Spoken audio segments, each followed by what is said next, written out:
Venerable Chodron has been teaching a lot the last few days, so she's resting her voice. And so tonight she's asked us to review Samsara, Nirvana, and Buddha nature. So we'll go back to chapter 1 and pick up from there. So let's start by setting our motivation.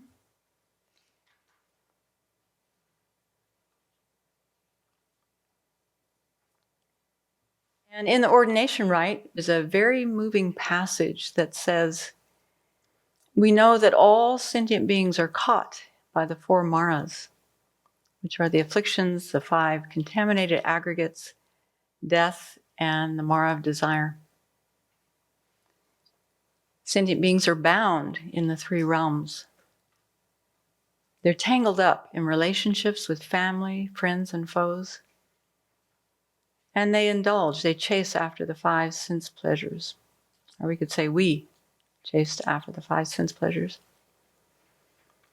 Accordingly, sentient beings transmigrate in the cycle of birth and death for hundreds of thousands of countless eons.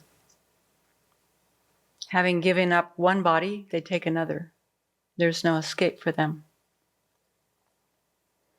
So when we deeply reflect on this situation, in relation to ourselves, we develop self-compassion. Renunciation is self-compassion. We wish for ourselves to be free of cyclic existence, to definitely emerge from cyclic existence. And when we reflect on this situation in relation to other sentient beings, we develop the heart of great compassion and bodhicitta. So when we contemplate these 2 situations, we will truly want to renounce the afflictions and turn our mind to the truth. We will diligently keep our precepts, work hard to cultivate concentration and develop wisdom, and engage in the myriad practices of the 6 perfections, and learn innumerable Dharma methods. It goes on to say, at this time when the Dharma is declining in the world, each of us must establish ourselves as a banner of the Dharma, attain a Buddha's life of wisdom, and cause the lineage of the 3 jewels to continue without interruption, so that sentient beings will benefit from it. So what supports us in our aspiration to do all this is a very clear understanding of the 4 Noble Truths, the 4 truths known by Aryas. So tonight, let's return to the first part of Volume 3, Samsara, Nirvana, Buddha Nature, and especially the 16 aspects of the 4 truths known by Aryas, and review them with a mind of great compassion for ourselves, as well as for all our kind mother sentient beings.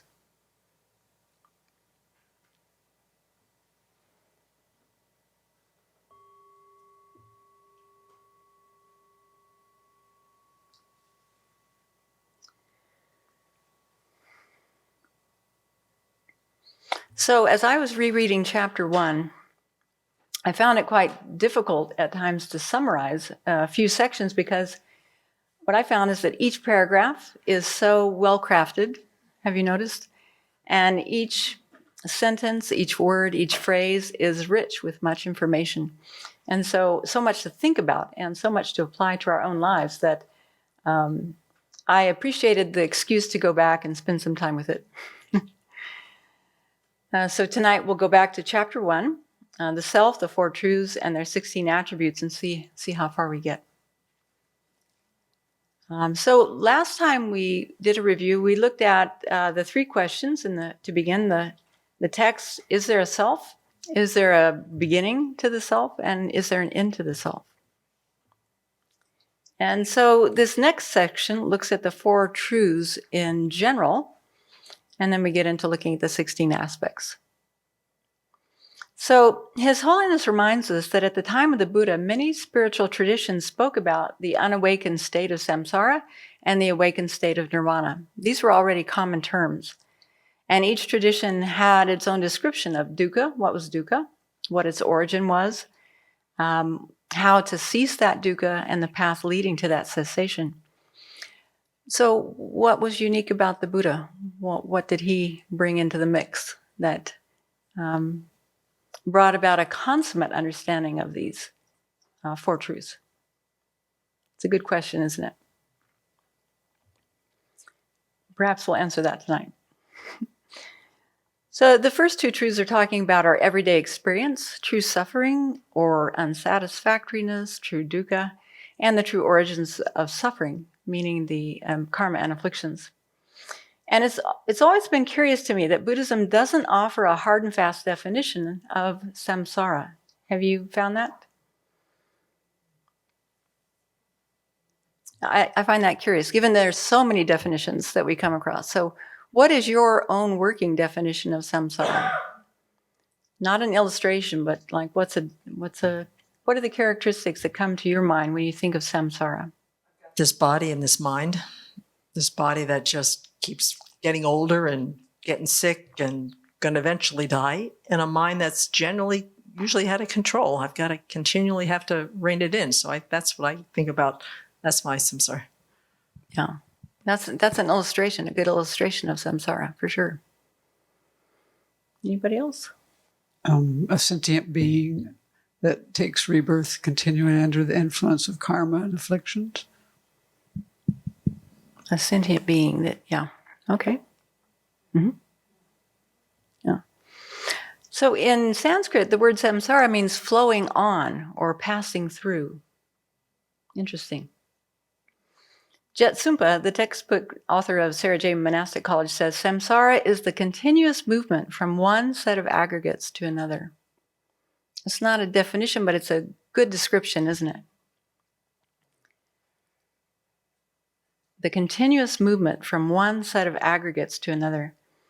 And one of Gelek Rinpoche's texts, he describes it this way.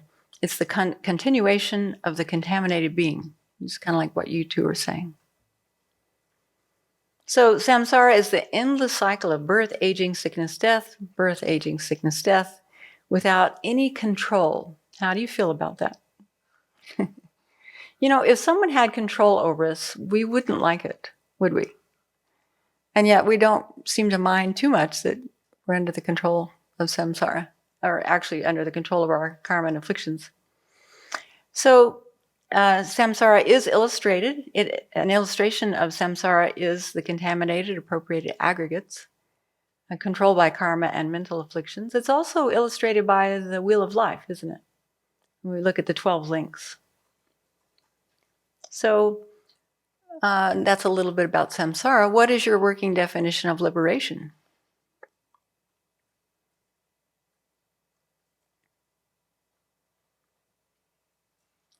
We're working for it, aren't we?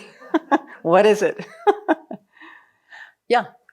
To no longer be subject to rebirth under the control of karma and afflictions. Yeah, it's like a freedom, isn't it? It's a freedom of bondage, of rebirth from the contaminated or polluted aggregates, propelled by karma and affliction. So liberation comes about by ceasing ignorance and karma that cause cyclic existence.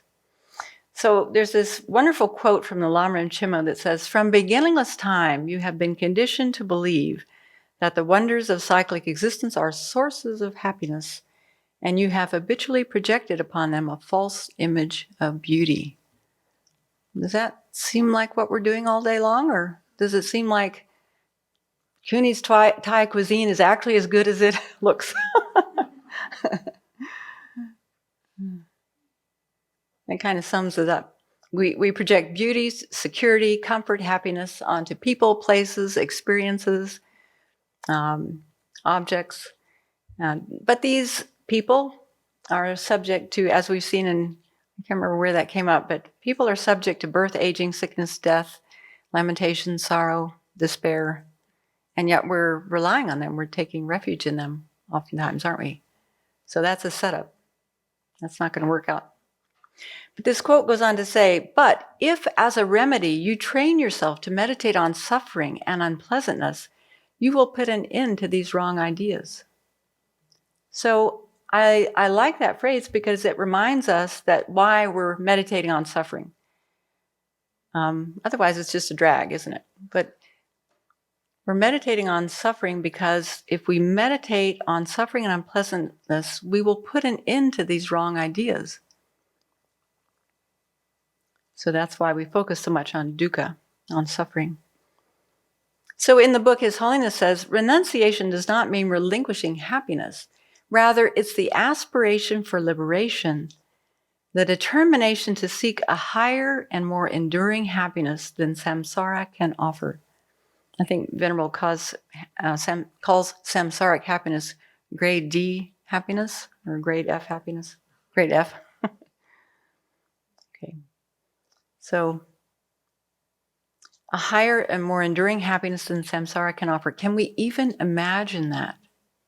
You know, there's this phrase, if you can imagine it, you can become it, you can create it, you can bring it about. So can we even imagine what it's like, what liberation is like? We should try. Yeah.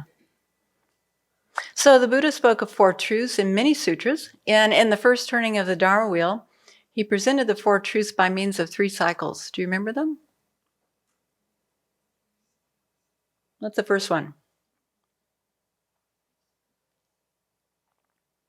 In terms of 3 cycles, he talked about the nature of the 4 truths. Does that ring a bell?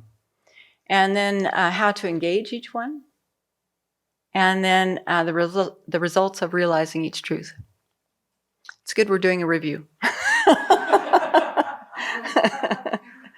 Okay, so let's look at the nature of each truth. And these will be very familiar to most of you, maybe new to some of you. Okay, so true dukkha. True dukkha are the polluted aggregates that are appropriated by karma and mental afflictions. And you might remember there was a quote by a Sangha there, a Sangha's Compendium of Knowledge, that says, if one asks what is true dukkha, it is to be understood both in terms of the sentient beings who are born, as well as the habitats in which they are born. Remember, we talked about internal dukkha, the body and the mind, contaminated body and mind, and the external dukkha, the environment, the things around us, and the things that we use and enjoy. So even the things around us, although we say primarily samsara is this contaminated, appropriated set of aggregates, it also includes the things that were brought about through grasping at self-grasping ignorance. And then in the Establishment of Mindfulness Sutra, the Buddha said, what monastic is the Arya truth of dukkha? Birth is dukkha, aging is dukkha, death is dukkha, sorrow, lamentation, pain, dejection, and despair are dukkha. Encountering the undesired is dukkha. Being separated from the desired is dukkha. Not getting what one wants is dukkha. In short, the 5 aggregates subject to clinging are dukkha. There it is, in a nutshell. So the description is pretty clear, but when we encounter these different unsatisfying or painful experiences, or even the pleasant ones for that matter, do we make the connection that this is true dukkha? Does that thought appear? Not yet, not consistently, huh? Maybe occasionally after a teaching. And does it appear to your mind that there's a cause for the suffering, the dissatisfaction, the suffering of change, etc.?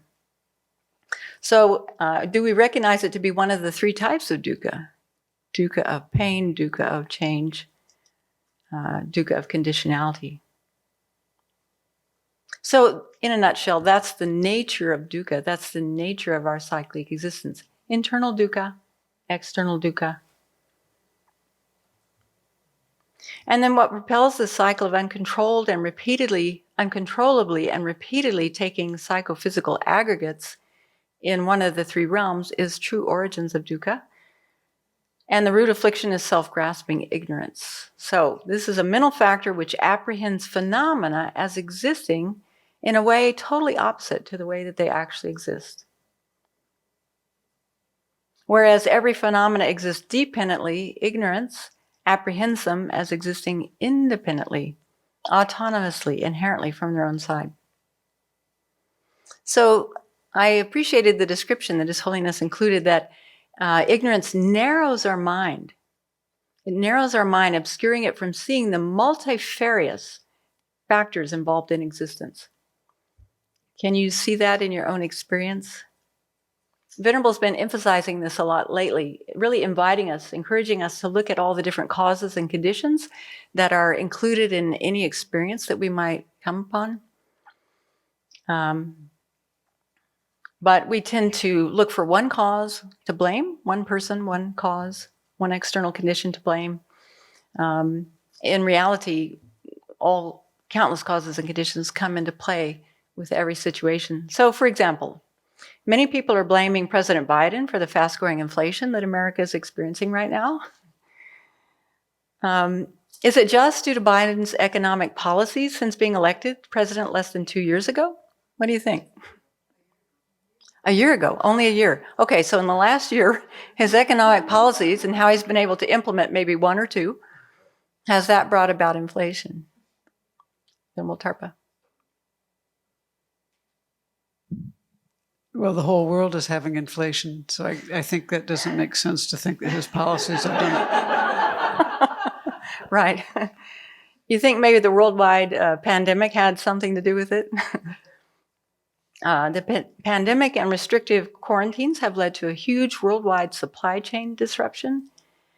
Not only that, but not to mention climate change, related impacts from, think of all the fires that happened this summer, at least, well, all over the world, and how that may have contributed to some of the disruption. And also now in our area, especially flooding is now contributing to disruption of supply chains, truck routes, things like that. The dairy industry in particular. And cost of raw goods like cotton and crude oil have jumped tremendously due to factors like labor shortages and demands for better working conditions. People are waking up and saying, hey, I have a choice here about where I work and what conditions I'm under. And I've even read that there are goods that have been produced that are stuck at ports. There aren't enough people working at the ports, or if there aren't enough truckers to take the goods from the ports. So there's a shortage of truckers right now. And consumers are still demanding the same amount of goods, it seems, even more. People are moving, people are building, even in a pandemic. It's pretty amazing. So how much control does President Biden have over all these factors? Not very much. However, true origins can be summarized like this, and I think some of you have heard this before, but it's so good to think about this as a description of our life, which is there's self-grasping ignorance in our mind that leads to distorted conceptions. Those distorted conceptions lead to afflictions. I don't know about you, but when afflictions are in my mind, I don't sit quietly. My hands start moving, my mouth starts moving. So actions. We create actions, especially formative actions, that can propel a rebirth. Those leave karmic seeds on our mind stream, which then later can ripen due to craving in particular. Craving causes those seeds to ripen, and that brings about a rebirth. So just check for a moment. Do you actually think of yourself as 5 aggregates, which are momentary processes bound together due to mutual conditionality? That was a nice phrase from the book. But that's the reality of our situation. Momentary processes bound together due to mutual conditionality. Heck no. We see ourselves as innately independent, having control over our body and mind. Yeah. Check again. So if someone asks you, who are you? Or asks you to describe yourself, do you even think to mention, I'm merely labeled on the basis of 5 momentary aggregates controlled by karma and mental afflictions?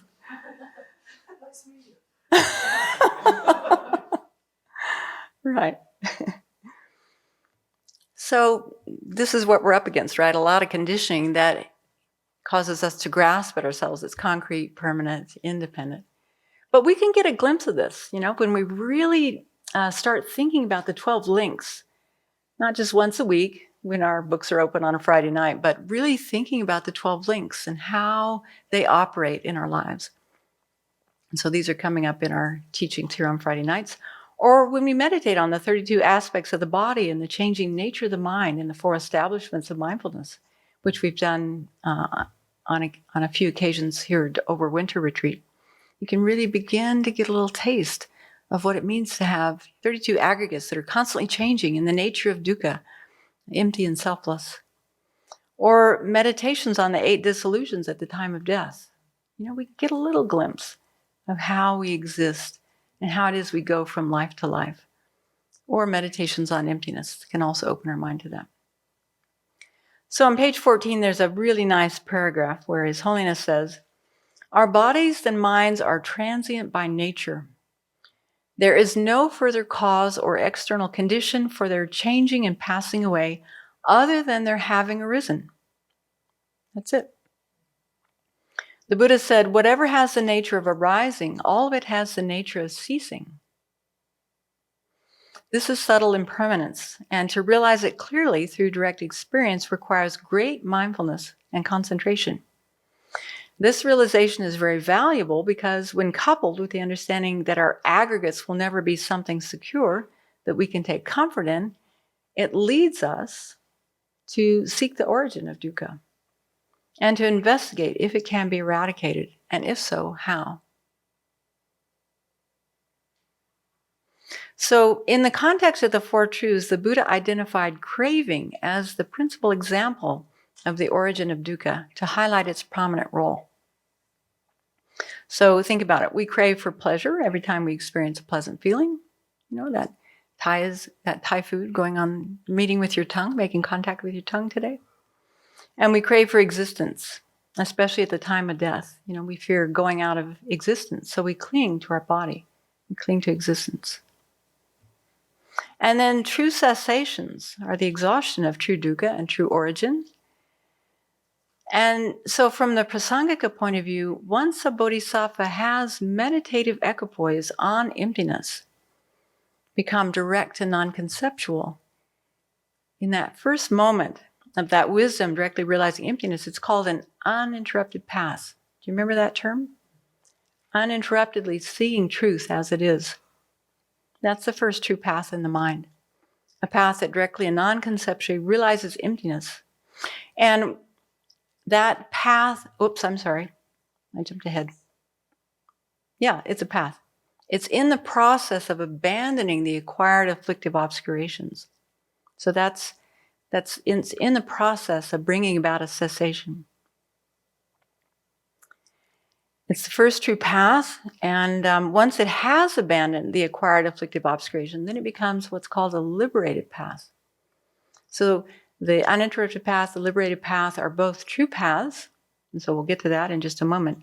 But the reason I'm mentioning it is because it's the emptiness of that true path, the liberated path. It's the emptiness of the liberated path that has abandoned some portion of the afflictive obscurations, the acquired ones. That is a true cessation. It's an emptiness. Cessation is an emptiness in the mind. And so that may sound like gobbledygook to a few of you, but over time we become more familiar with that. So the emptiness of that liberated mind, the mind which has abandoned some portion of the afflictive obscuration, is a true cessation.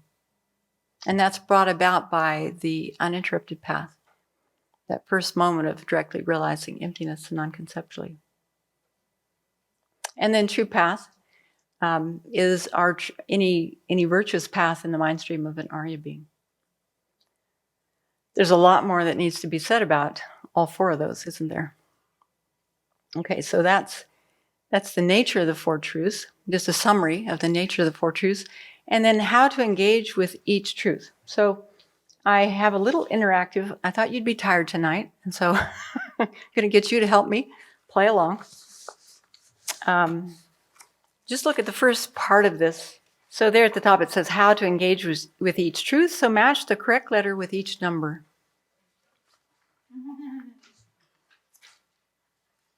Venerable Tarpa gave me this idea. Do you remember? When I was driving to the dentist with Venerable Chodron last week, she said, I think we should do some pop quizzes. Just do the top part. Follow instructions. Thank you.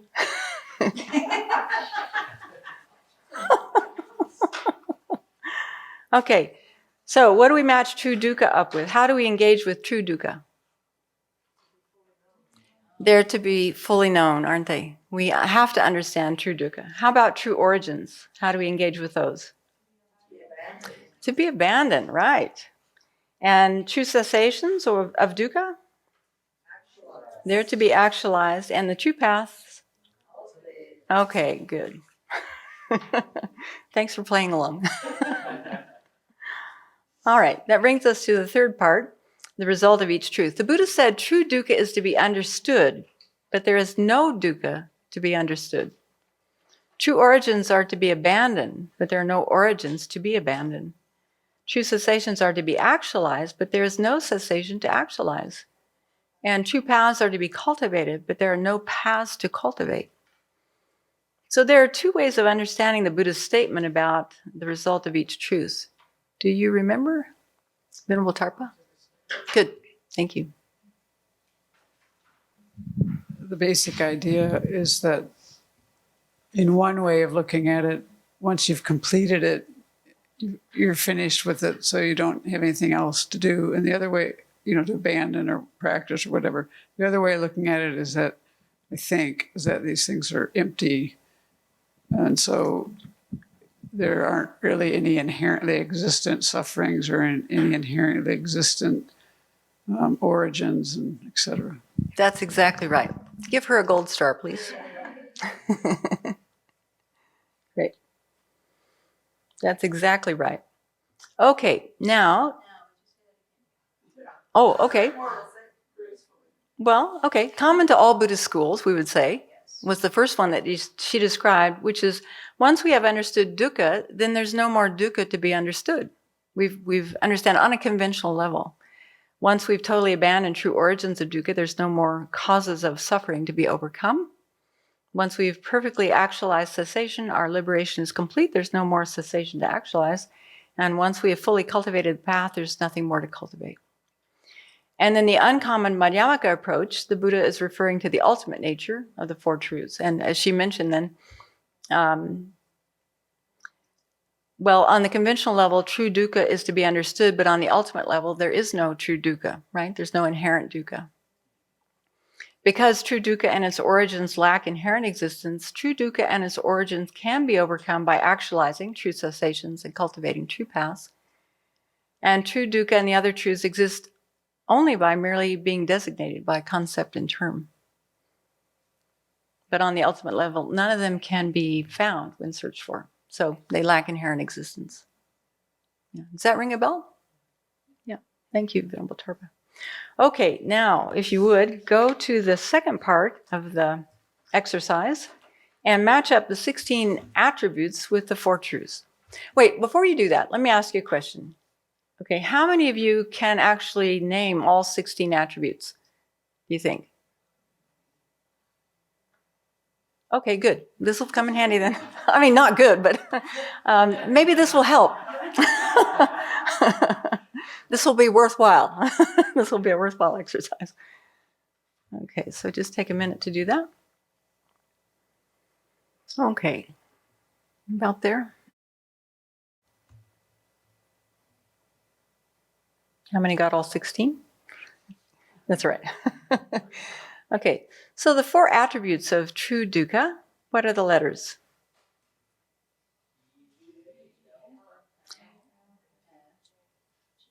B, L, F, J, in that order.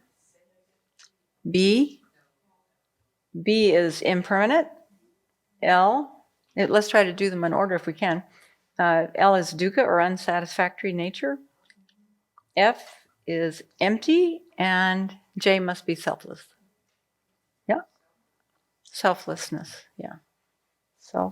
Selfless. Okay, so let's pause there before we go further. Yeah, let's pause there before we go further and just talk about these true dukkha and its attributes. Okay, so four attributes of true dukkha counter four distortions, don't they? The distortion of holding the impermanent to be permanent, the nature of dukkha to be pleasurable, the unattractive to be attractive, and what lacks a self to have a self. So principally these attributes of true dukkha are attributes of the five aggregates, aren't they? But they also pertain to every conditioned phenomena. So each of these 16 attributes can be used in a syllogism to help us understand the Four Truths. And this is how Venerable and His Holiness has structured the book. So what's the subject that true dukkha primarily pertains to?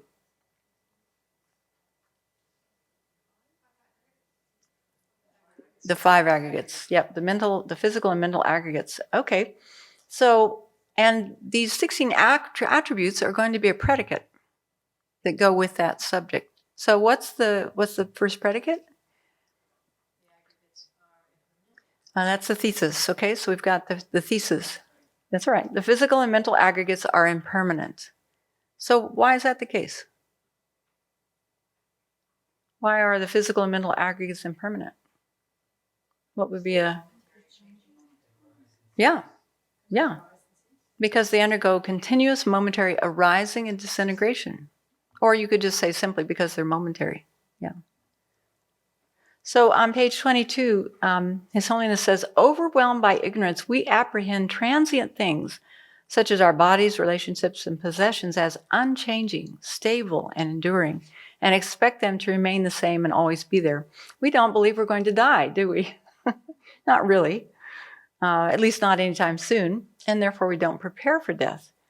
We believe we're the same person that we were yesterday. We expect our lives to be constant and predictable. And we're surprised by sudden changes or even gradual ones. I remember my dad saying to me shortly before he died, he said, how did I get to be 83? How did that happen? You know? So because everything changes in each moment, there's no stability. There's no real security to be found in samsara. And so meditating on the impermanence of true dukkha counters holding contaminated aggregates as permanent. That's primarily what it's aimed at doing, grasping at permanence. Okay, so what's the second thesis? We know the subject is the physical and mental aggregates. Our dukkha are unsatisfactory by nature. Why would that be the case? Exactly, that's right.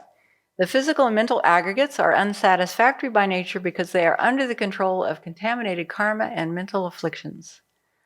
So believing that what is unsatisfactory by nature, like our bodies, as well as contaminated phenomena, our body and mind enjoy, food, possessions, reputation, etc., is actually pleasurable and happiness, we chase after those transitory things. And then expecting anything outside of ourselves to bring us true, lasting happiness is a setup for disappointment and dissatisfaction. And also, something I like to come back to again and again is thinking that happiness exists outside of myself. That has consequences, doesn't it? Do you know what those consequences are? I saw some head nodding over here. What's that? Suffering. Yeah, well, okay, that's one consequence. But it's more the consequence of thinking that way is what I was after. The more we had of any pleasurable external object, the happier we would be. How much of Kuni's Thai cuisine can you eat before you have a stomachache? Maybe you experienced that today. We should experience happiness every time we have that object. Is that true? And everyone should enjoy and experience happiness with the same objects that we do. Those are consequences, aren't they? They don't match up. Like, not everyone likes the music we like. Not everybody likes the things we like to eat and drink. Not everybody likes to hang out with the people we like to hang out with. So if there were actual pleasure in people or things or experiences, everyone should experience them the same way, but they don't. So these are important. I have found these consequences to be important to think about. You know, if happiness really existed outside of myself, as it appears to, then these consequences wouldn't happen. So His Holiness says what we call pleasure is actually a state where one discomfort has decreased and the newer discomfort is just beginning. Doesn't seem that way.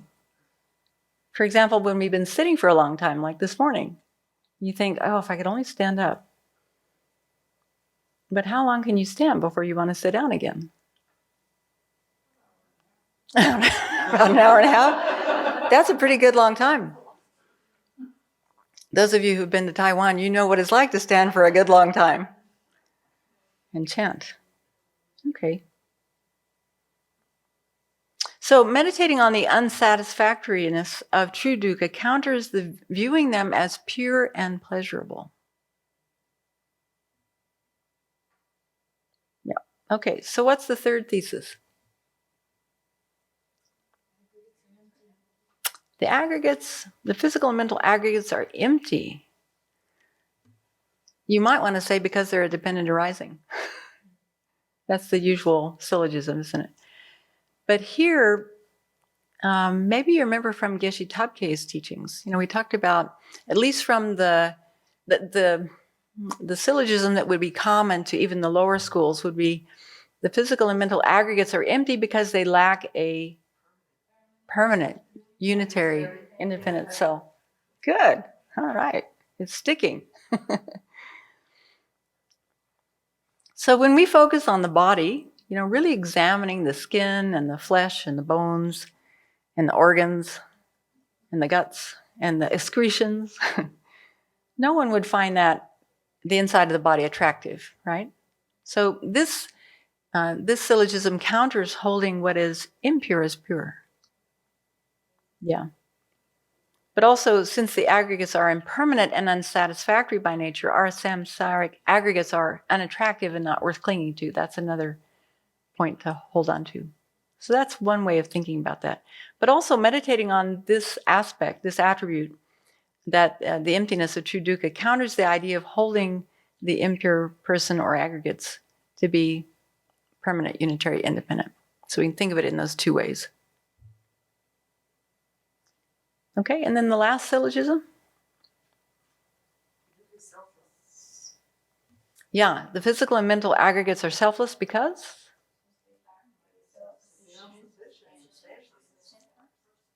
They lack being a self-sufficient, substantially existent self. So when we say I or my body, we have the impression that there is a self there who is the owner and the controller of the body and the mind. So how do we usually identify one person as opposed to another? It's from seeing some aspect of them, right? Their skin, seeing their body, hearing their voice,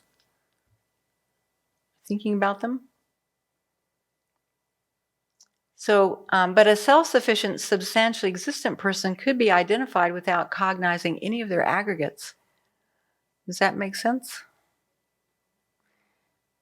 Think about those terms. Self-sufficient, substantially existent. Self-sufficient means something that can stand alone. It doesn't depend on anything else. And substantially existent, in contrast to imputedly existent, we know that if we're imputing something, there has to be a basis upon which you're imputing. But if something is substantially existent, it can be called to mind without calling anything else to mind. So for the prasangikas, grasping at this is a coarse self of persons, isn't it? A self-sufficient, substantially existent person. But for all the other tenet schools, it's the subtle self of person. Okay.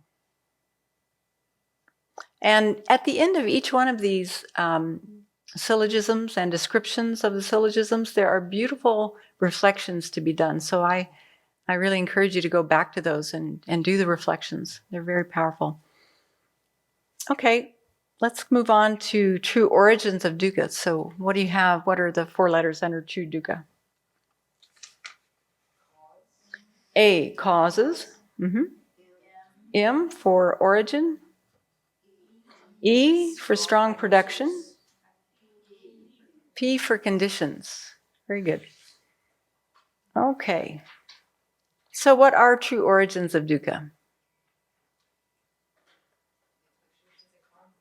Afflictions and karma. Would we have to say contaminated karma? I think we would. Okay, so the principal examples of contaminated karma and afflictions in our syllogism is not just afflictions in general, but craving. Interesting. Craving and karma. So that's going to be our subject for the syllogism. And His Holiness on page 11 says, afflictions in turn create karma that propels samsaric rebirth. In the context of the Four Truths, the Buddha identified craving as the principal example of the origin of dukkha to highlight its prominent role. So craving being a type of attachment. And okay, so it depends on the translation, doesn't it? Because craving really is talking about the 8 links. the eighth link. And so sometimes that's described as craving and grasping, 8 and 9, craving and grasping, or sometimes it's clinging and craving. So it just depends on the translation. But here, when we're talking about craving, it's the 8 links. 8th link. And then karma is really talking about the second link, isn't it? Formative action. Formative action meaning having the 4 branches complete so that that karmic action leads a seed on the mind that can propel a rebirth. All right, so the first thesis is craving and karma are causes of dukkha. So why are craving and karma causes of dukkha? I have to confess, I don't really understand this syllogism. I mean, when you look at, is the reason established? Is there pervasion? The reason is because they are the chief causes of dukkha. Craving and karma, so they are the chief causes of dukkha. The subject is established. But is there pervasion? There must be. I just don't understand it. If something is the chief cause of dukkha, is it a cause of dukkha? It seems like if you understood it's the chief cause, you would already understand that it's the cause and the thesis would be moot. But I must be missing something, so I can't help you there. We'll have to ask Venerable. So again, think about that formula. Self-grasping ignorance leads to distorted conceptions, leads to afflictions, leads to actions or formative actions or karma, and leads to seeds on the mind stream. And when those seeds, when they meet with causes and conditions, appropriate causes and conditions, they ripen in terms of suffering, but particularly a rebirth. So what this is teaching us, what this is showing us, is that suffering has causes. So this counters some notion that our suffering doesn't have causes. So at the time of the Buddha, there were materialists who thought this. They denied causes of suffering, so they denied ethical responsibility and indulged in non-virtues. Sounds kind of familiar to what's happening today, doesn't it? So all day long we crave pleasant feelings, which instigate that whole pattern, that whole formula, instigating karmic actions, etc. Craving also causes different karmic seeds to ripen. So if you think about it, in the 12 links, at least one way to look at the 12 links, there are projecting causes and projected results. So projecting causes are ignorance, formative actions. It kind of skips the afflictions and the distorted conceptions, but goes to formative actions, and then there's consciousness. In other words, a seed on the consciousness. And then there's the potential that seed has, which is name and form, 6 sources, contact and feeling. But that's the potential of a seed sitting on the mind stream. Doesn't mean that seed is going to ripen. It could be interrupted, right, with purification or abandonments through true cessations. So what is it that gets that seed to ripen? It's craving, that 8th link. That 8th link. So meditating on these two, craving and karma, as causes of our dukkha, counters the idea that suffering is causeless. So next time you have some suffering, maybe one of these will come to mind. Craving. Oh, this must have come about due to craving. And actions that I've created in the past. What a concept. Okay, what's the second thesis? Craving and karma.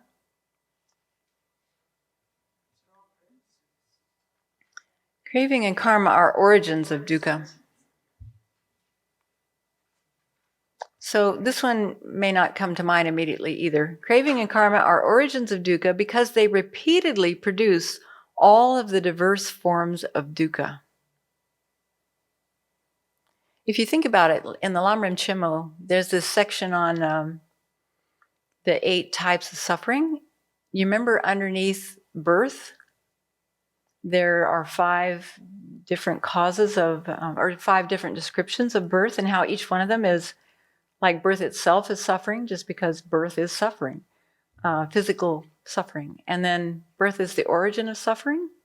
It's not 100% clear in my mind, but it's linking up with any time we have I can't remember exactly, but anyway, just by having birth, we come in contact with pleasurable feelings, displeasurable feelings, neutral feelings, and we create actions based on that. We create afflictions based on that.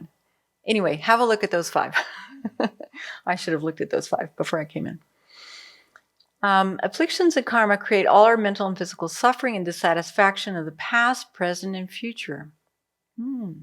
Yeah, the reasons establish. Craving and karma repeatedly produce all of the diverse forms of dukkha.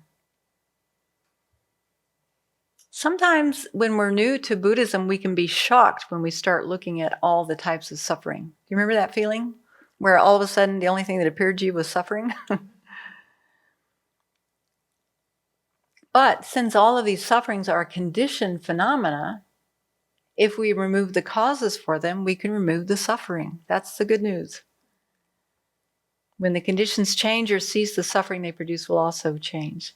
So understanding this second attribute of true dukkha counters the idea that suffering comes from only one cause, like an external deity or a primal substance, which some Hindus espouse, even to this day. Some people might blame God or some one external source for their suffering. Okay, how about the third thesis?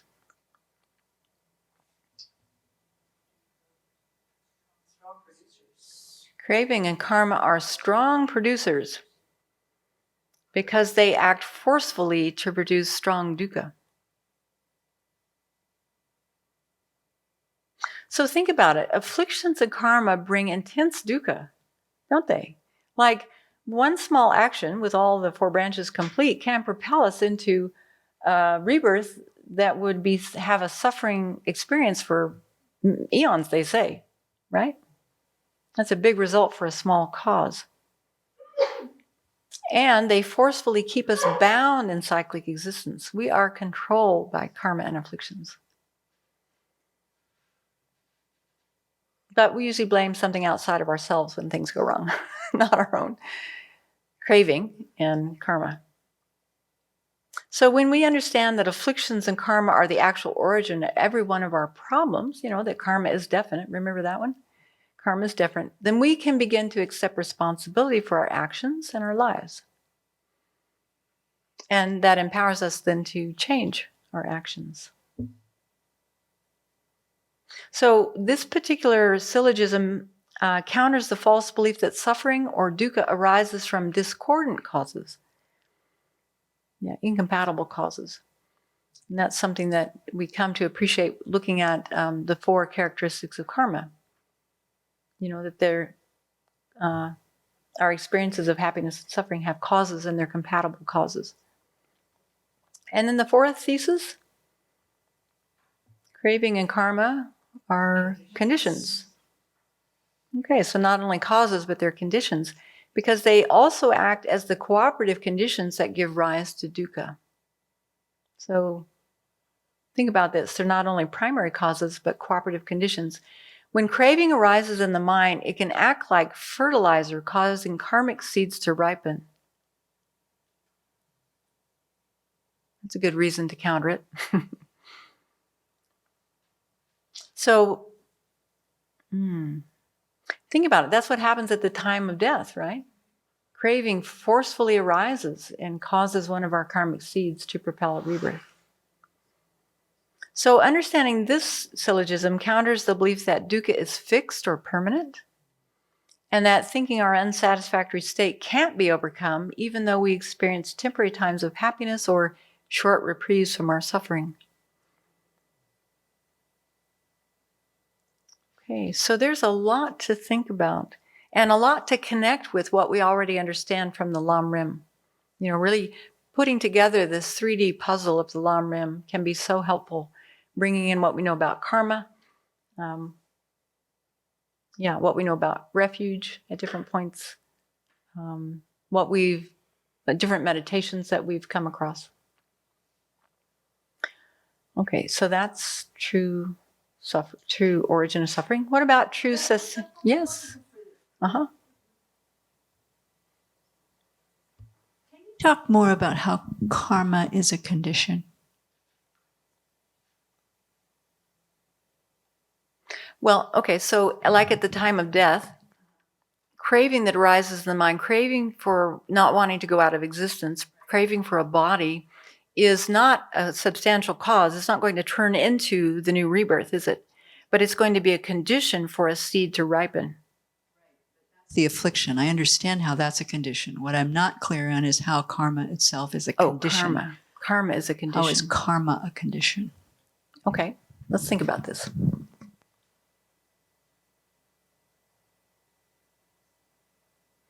Well, as I said earlier, when there's affliction in the mind, just like it's saying that afflictions can be like a cooperative condition for seeds to ripen. But when we are afflicted, often those afflictions are motivating actions, right? It's not like you just have an affliction and that's the one. Like what happens when you crave? Maybe you just sit there and crave in your mind, but actually that often brings actions, right? So that action can also be a condition for, when we engage in actions, that can also be a condition for seeds ripening.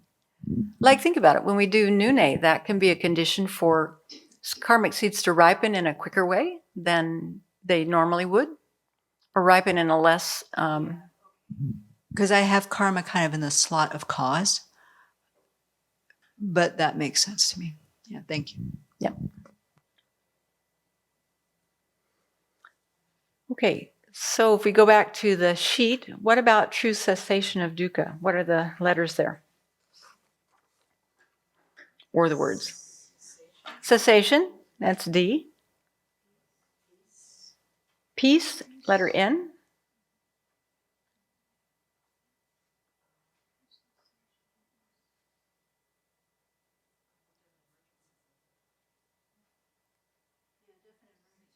And C is in there. There's one missing. Yeah, magnificence, I. Thank you. Great. I'm looking forward to going back in winter retreat and really thinking about and reading through Geshe Topka's teachings on this. Yeah, he spent a lot of time on true cessation. So what's the relationship between true cessation and nirvana? When we think about possibilities. How many possibilities between true cessation and nirvana?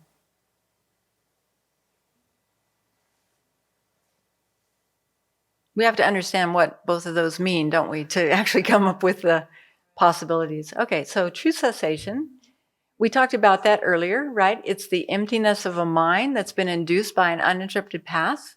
It's abandoned some portion of the afflictive obscurations, or at least the first moment. We could say in general, it's a corresponding obscuration has been abandoned. Okay, so that's a true cessation. It's an emptiness, isn't it? And nirvana is the emptiness of a mind that has been totally cleansed of afflictive obscurations. If we're talking about like a nirvana of a Hinayana Arhat, not non-abiding nirvana necessarily. Well, we could even include this. We could change the definition a little bit. Like a non-abiding nirvana is the emptiness of a mind that has been totally cleansed of all obscurations. So is nirvana a true cessation? It is. All right. So how many possibilities? 3. Yep. Okay. So what's an example of something that is a true... Okay, which way does the pervasion go?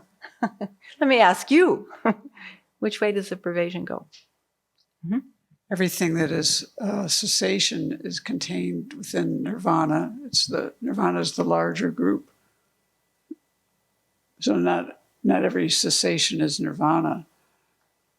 Right. Not every cessation is nirvana, so nirvana is included within the true cessations. Yeah, cessations is the larger group. So whatever is a nirvana is necessarily a cessation, but whatever is a cessation is not necessarily a nirvana, for example.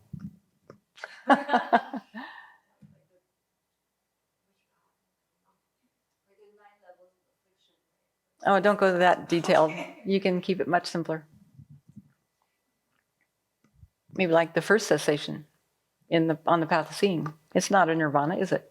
It's a true cessation, but it's not a nirvana. So there are a lot of true cessations that are not nirvanas.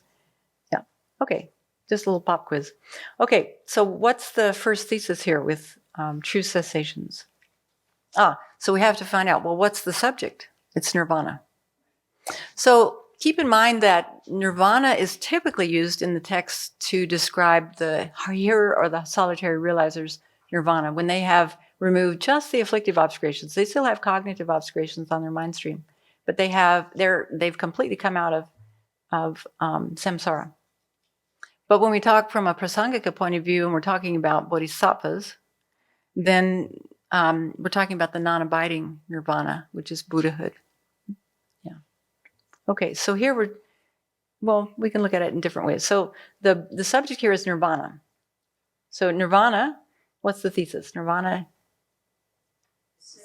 is cessation of dukkha. Yeah.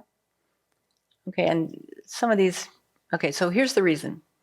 Nirvana is a cessation of dukkha because it is a state in which the origins of dukkha have been abandoned and thus ensure that dukkha will no longer arise. Okay, that subject is established, isn't it? And if you have that state, if you have a state in which the origins of dukkha have been abandoned and thus ensure that dukkha will no longer arise, that is the cessation of dukkha. No. Well, it's a loose description. Yeah. So the definition that I found earlier from the prasangika point of view, the true cessation is the emptiness of mind induced by the uninterrupted path which induces it, in which a corresponding obscuration has been abandoned. So some of us might unconsciously think that afflictions are an inherent part of sentient beings. So, like, he's just an angry person. She's just a jealous person. I'm just an angry person, whatever the case may be. And that might give us an excuse not to even try to remove our afflictions, right? We're not careful. And then we stay stuck in cyclic existence. But remember that there's a beautiful quote. I've seen different sources for it, but the one I'm familiar with is the Sublime Continuum, where Maitreya said, the nature of the mind is clear light, and the afflictions or the stains are adventitious. Yeah. Meaning that the ultimate nature of the mind is emptiness, and therefore afflictions can be countered when we apply an antidote or we remove their causes. So I did find a quote from Geshe Tabke. He said, the afflictions come from being deluded with respect to the self. There is an elimination of the grasping of I and grasping of my. If we are able to eliminate these, that leads us to that's not clear. My notes are not clear. See, this is why in winter retreat I need to go back to my notes and clean them up. Okay, I'll hold on Geshe Tabke's quote. But understanding this counters the belief that liberation from cyclic existence doesn't exist. That afflictions are an inherent aspect of sentient beings, so that a final state of peace is impossible. So at the time of the Buddha, there may have been philosophical systems. There would have been philosophical systems that asserted this. And that's why, the Buddha would have been teaching these things to counter particular beliefs at that time. And probably we could find something corresponding in this day and age that would go along with that. Patricia, did you have a question? So I have a question about understanding nirvana. So based on what you said, the central concept seems to be an absence of. So it's an absence of affliction, dukkha, which then reveals the clear mind. Or, Yeah. so it's, if the central concept is absence of, is Yes. there anything that is, what's present then? A pure mind. A pure mind. Okay. A pure virtuous mind. Okay. Yeah. Thank you. So to get rid of afflictions, we have to counter them with positive states of mind. So in place of ignorance, we're developing wisdom to counter the ignorance. Right. And the same with all the other afflictions that we have. Anger, we're countering that with patience and fortitude and loving kindness, those sorts of things. Yeah. Thank So to completely overcome our afflictive mind, we have to develop a really virtuous mind. Okay. The consummate virtuous mind, we could say. Yeah. But you're right, nirvana is an absence. It's an emptiness. It's an emptiness of a mind that has abandoned all the afflictive and, well, depending on which school you're talking about, all the obscurations. I just find that really interesting because in, say, other belief systems, experiencing, say, heaven or something like that, it's about addition, or you're in a different actual place. You get to go live with all your dead relatives. There you go. Something. I mean, whereas this the beginning concept is an absence of something which reveals, and then you've got virtuous action. Right. Often it's said that this path is learning about who we are not. We have projected and fabricated and elaborated so much onto who we are and who other people are. And so a lot of our process is removing those elaborations, those superimpositions, and really coming to what's actually there.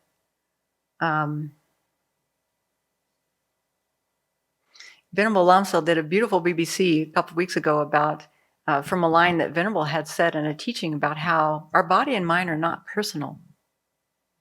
That is big news, because most of us think it's very personal. But really, when you start looking at it, that's right. This body was given to us by somebody else. I mean, personally, it was given to us. Well, actually, it was propelled by karma and affliction, as well as, it wasn't like a choice. But our body and mind, our body came from our parents, the substantial cause from it anyway, and then everything we've eaten, all the farmers and all the rest. And then our mind, if you really look into your mind, it's quite repetitive, isn't it? Have you noticed that? When you sit for any length of time, you realize, wow, here's a rerun.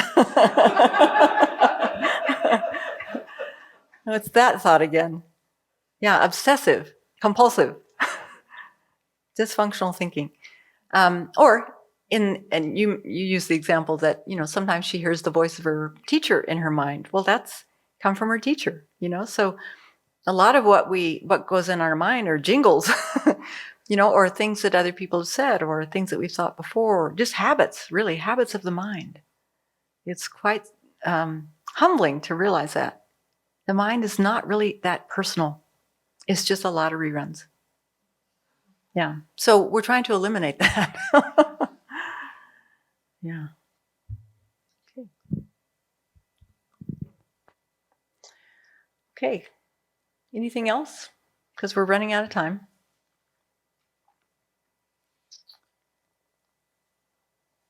Okay, so I think since we're, how late can we go? Can we keep going or? Okay. Nobody's fallen asleep yet. All right. The second attribute here is peace or pacification. So nirvana is peace. Why? Because it's a separation in which afflictions have been eliminated.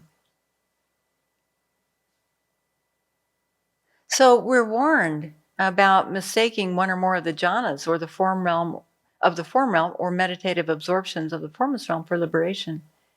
It happens. People who don't have clear teachings can make that mistake. And as Venerable has said many times, that's one of the reasons she really appreciates her teachers who didn't necessarily encourage the students to do a lot of meditating on calm abiding or shine or shamatha, and really encourage them to cultivate their bodhicitta instead, because it's so easy to get attached to the bliss of those higher states of concentration. So being still fall from those states, the jhanas, the meditative absorptions, once the cause for them has been exhausted, people fall from them, beings fall from them back into lower realms. So they are not a liberation. So those higher states of concentration are helpful. They do suppress the afflictions. Wouldn't that be nice?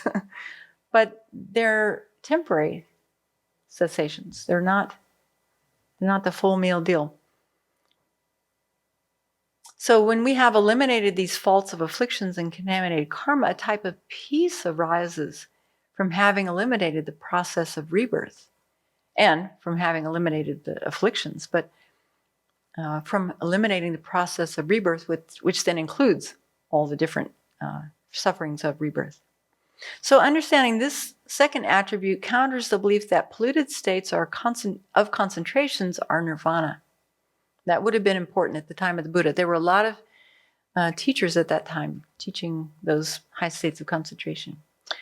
Okay, and then the one that was a little difficult, the third attribute. Nirvana is magnificence, or sometimes it's translated as sublimity, or other words. Nirvana is magnificence because it is the superior source of benefit and bliss. What does that mean? From His Holiness description, it says, because nirvana is completely non-deceptive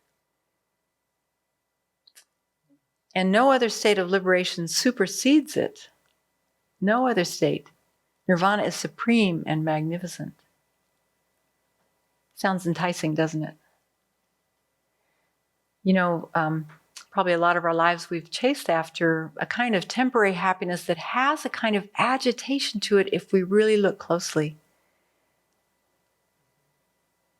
And the kind of happiness, or what we're labeling happiness or bliss here, doesn't have that agitation. It's a complete state of bliss. And, you know, probably we've all had little moments of that when we've been on retreat, when our minds are a little more still than normal. There's a kind of peace that is so different than any other kind of happiness that we normally run after, isn't it? So imagine magnifying that by, 100 million or more. So meditating on this point counters the belief that there is a liberation superior to the cessation of suffering. Yeah, so just keep in mind that true cessation and true paths, Venerable has written 3 volumes, or His Holiness and Venerable have written 3 volumes at least on this topic. So there's so much more to flesh out and think about in terms of these. We'll get to that. And then the last one is nirvana is definite emergence. Why? Because it's a total release. Yeah, total irreversible release from suffering. Imagine, again, imagine that. Okay. Geshe Topke said, when one has eliminated the grasping of I and mine and the afflictions arising from those, it will not arise again. It is changeless, irreversible. There is no longer any cause for rebirth for the suffering it entails, and the suffering it entails, because nirvana is the elimination of contaminated afflictions and karma. In other words, birth and all the suffering that comes with it. And meditation on that point counters the belief that nirvana can deteriorate. But looking at your faces, you're starting to deteriorate. So maybe we'll save the truth of path for another time, or maybe another person. But we can just run through. Sure. I mean, what's left? What are the letters left that correspond? What are the attributes of true paths? Path, G, path. Suitable, O. H, accomplishment, yeah. And K, way of deliverance. Bingo. Okay. So I appreciate the opportunity to go back and think about these 16 attributes. And actually, probably all of us should be able to rattle them off for our teacher and actually be able to have some understanding of each one of them. So we can aspire for that. And let's not just aspire for it. Let's, winter retreat's coming up, and maybe we can spend some time in retreat really reflecting on these and meditating on them. So let's rejoice that we had some time tonight to review this beautiful book, Volume 3, Samsara, Nirvana, Buddha Nature, at least Chapter 1. and at least the section on the 16 attributes. And hopefully a few more things will stick in the mind and help us in our practice.